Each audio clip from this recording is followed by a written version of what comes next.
안녕하세요. 잡시광입니다. 최근 일본 요미우리 신문이 일본 유권자를 대상으로 차기 총리로 어울리는 정치인은 누구인가 라는 여론조사를 진행했는데 1위는 고노다로 행정개혁 담당상이었습니다. 그 뒤를 이시바 시게루 전 자민당 간사장이 뒤쫓고 있습니다. 교도통신이 진행한 전화 여론조사에서도 응답자 31.9%는 고노다로라고 응답해 과연 고노다로가 차기 총리가 되는 것인가 이목이 쏠려 있는데요. 그런데 최근 여론조사 결과에서 높은 지지율을 받고 있는 고노다로는 2년 전 외무상으로 재직하던 시절 한국에게 무례한 도발을 한 적이 있습니다. 아마 다들 기억하실 텐데요. 2019년 중국 베이징에서 열린 한일 외교장관 회담을 앞두고 당시 외무상이었던 고노다로는 한일 외교장관 회담장 앞에서 대기하던 취재진들을 보더니 다가가 이렇게 물었습니다. 이건 뭐죠? 아, 캐논이네. 그리고 또 다른 카메라를 향해서는 그건 니콘, 캐논은 2대네요 라고 언급했습니다. 그런데 그 시점은 아베 정권이 한국에 반도체 핵심 소재, 부품, 장비에 대한 수출을 규제했고 한국에서는 일본 제품 불매운동이 이어지고 있는 상황이었습니다. 또 몇몇 일본 매체에서 일본 불매운동을 보도하는 한국 방송국이 사용한 카메라도 일본 제품이더라 라는 기사를 올려 한국의 심기를 불편하게 했던 터라 당시 고노의 이 발언은 한쪽에서는 불매운동을 한다면서 한국 취재진 너희는 여전히 일본 카메라를 쓰고 있구나 라며 비꼬는 것이었습니다. 수출 규제는 분명 일본에서 먼저 했는데 공개석상에서 불매운동을 조롱하는 옹졸한 모습을 보인 것이죠. 파문이 일자 당시 고노는 트위터를 통해 전날 만리장성에 함께 올라갔던 일본 기자들과 잡담을 하던 중이었고 그 중엔 한국 기자들도 있었다. 기자들이 들고 있던 카메라가 무거워 보여 잡담하던 중에 물어봤을 뿐이다. 애초에 한국어를 못하니 누가 말하기 시작했는지 모르지만 이런 바보 같은 소리는 그만하자 라고 일축해버렸습니다. 해명도 상당히 무례하고 기본적으로 말의 앞뒤가 맞지 않습니다. 기자들의 카메라가 무거워 보이면 고생이 많다고 하면 될 일인데 카메라 브랜드를 물어보는 것은 상식적인 대화 전개 방식이 아닙니다. 당시 현장에 있던 한 매체의 기자는 고노다로 외무상이 실제로 비아냥거리는 것처럼 들렸다고 전했고 당시 한국인들도 상당히 기분 나쁘게 들었던 것이 사실입니다.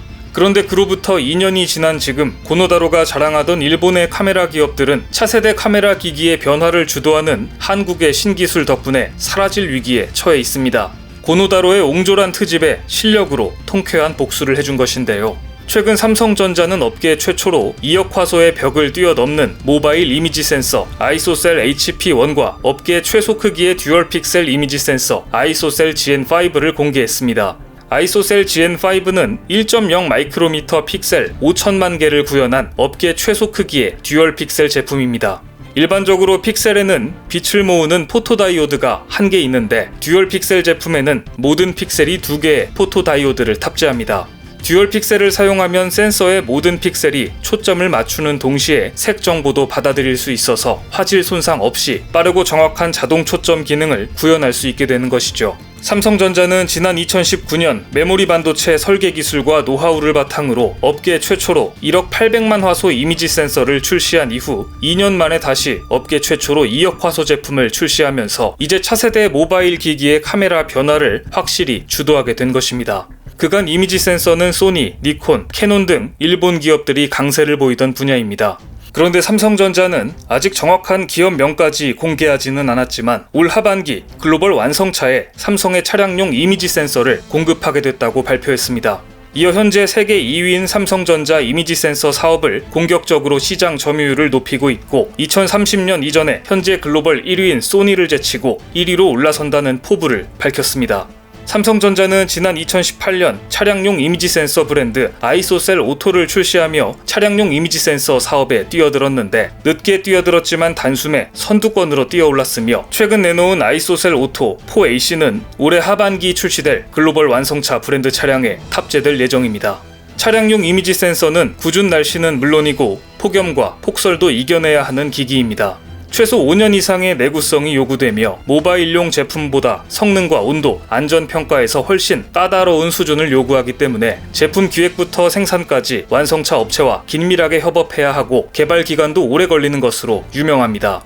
그만큼 아무나 뛰어들 수 없는 진입장벽이 높은 시장에서 글로벌 완성차 기업들에게 삼성전자가 선택을 받았다는 것은 이미 기술적으로 일본 기업들을 압도했다는 것을 증명합니다. 앞으로 차량용 이미지 센서 시장은 첨단 운전자 보조 지원 시스템 보급 확대와 자율주행차 개발 가속화 등으로 연평균 11%의 고성장이 전망되는 시장인데, 소니와 경쟁하고 있는 삼성전자가 어려운 벽을 뚫어낸 것입니다. 그런데 고노다로 개혁 담당상이 외무상 시절 한국은 여전히 니콘과 캐논을 쓰고 있네 라고 빈정거렸던 일본의 대표적인 카메라 업체들은 이제 한국 시장에서는 존재감마저 미미해져 있습니다.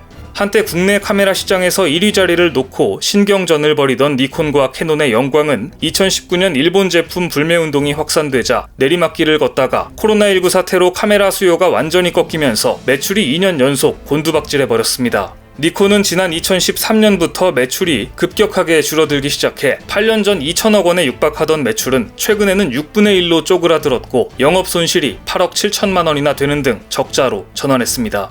니콘, 캐논과 함께 카메라 업계 빅3로 꼽히는 소니 역시 지난해 카메라 사업 부문에서 일본 제품 불매운동과 코로나 사태로 부진이 이어지고 있고, 캐논의 지난해 매출은 전년 동기 대비 28.8%나 감소해 DSLR 카메라의 전성기였던 10년 전과 비교하면 매출이 반의 반 수준에 불과합니다. 일본 카메라 기업들은 더 이상 큰 소리를 칠 수 없습니다. 이미 한국은 디지털 카메라 시장이 포화 상태에 이른 데다가 스마트폰이 고성능화되면서 일본 카메라 기업들이 경쟁에서 밀렸기 때문입니다. 결국 얼마 전 캐논과 함께 일본 카메라의 자존심으로 꼽히던 니콘이 더 이상 카메라 바디를 일본 현지에서 생산하지 않고 태국으로 이전하는 굴욕적인 결정을 내립니다. 일본 카메라 기업들이 얼마나 내리막길을 걷고 있는지 적나라하게 보여준 사건인데요. 니콘은 현재 일본 미야기현 공장에서 생산 중인 카메라 바디를 연말부터 태국의 공장으로 이전할 예정입니다. 심지어 디지털 카메라용 탈착식 렌즈 부품을 가공하는 일본 내 공장 2곳은 폐쇄한다고 발표했습니다. 만약 미야기현 공장이 문을 닫으면 사실상 일본 내 카메라 생산량은 제로가 됩니다. 니콘은 더 이상 메이드 인 재팬이 아니라 태국산이 되는 것이죠. 일본 시장 1위의 캐논도 다음 달 중 브라질에 있던 카메라 생산 공장을 폐쇄할 예정입니다.